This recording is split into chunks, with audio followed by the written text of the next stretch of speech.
بسم اللہ الرحمن الرحیم۔ السلام علیکم ناظرین۔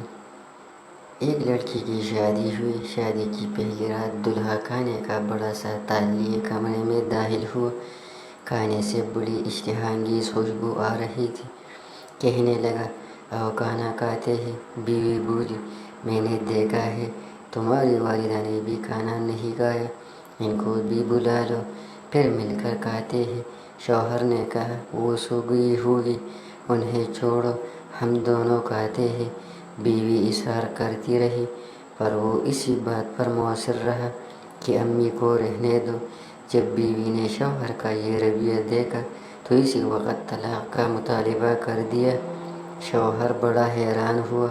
اس کے مطالبے پر اس نے بڑا سمجھایا، لیکن وہ اپنی بات پہ ڈٹی رہی، یہاں تک کہ طلاق ہو گئی۔ دونوں الگ ہو گئے۔ پھر دونوں نے دوسری شادیاں کر لی۔ 30-35 سال گزر گئے۔ عورت کے بیٹے ہوئے، بہت محبت کرنے والے، ماں کا خیال رکھنے والے، بہت آسودہ حال تھی وہ۔ اس نے ارادہ کیا کہ حج کرنا چاہیے۔ سفر کے دوران اس کے بیٹے اس سے کسی ملکہ کی طرح پیش آ رہے تھے۔ پاؤں زمین پر لگنے نہ دیتے تھے۔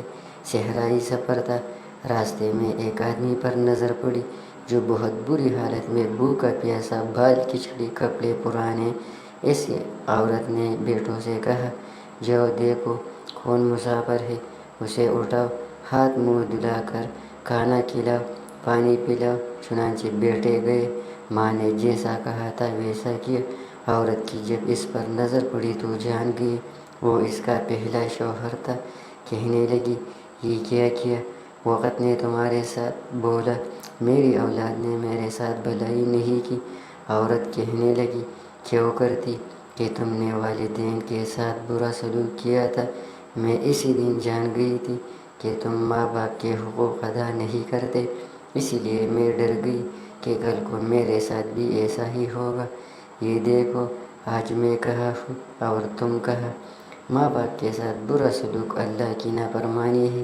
اگر اپنا بڑھاپا ہم شاندار گزارنا چاہتے ہیں تو والدین کے ساتھ شاندار سلوک کیجیے، کیونکہ یہ ایسا عمل ہے کہ جس کا بدلہ دنیا میں ہی دے دیا جاتا ہے، خواہ اچھا ہو یا برا۔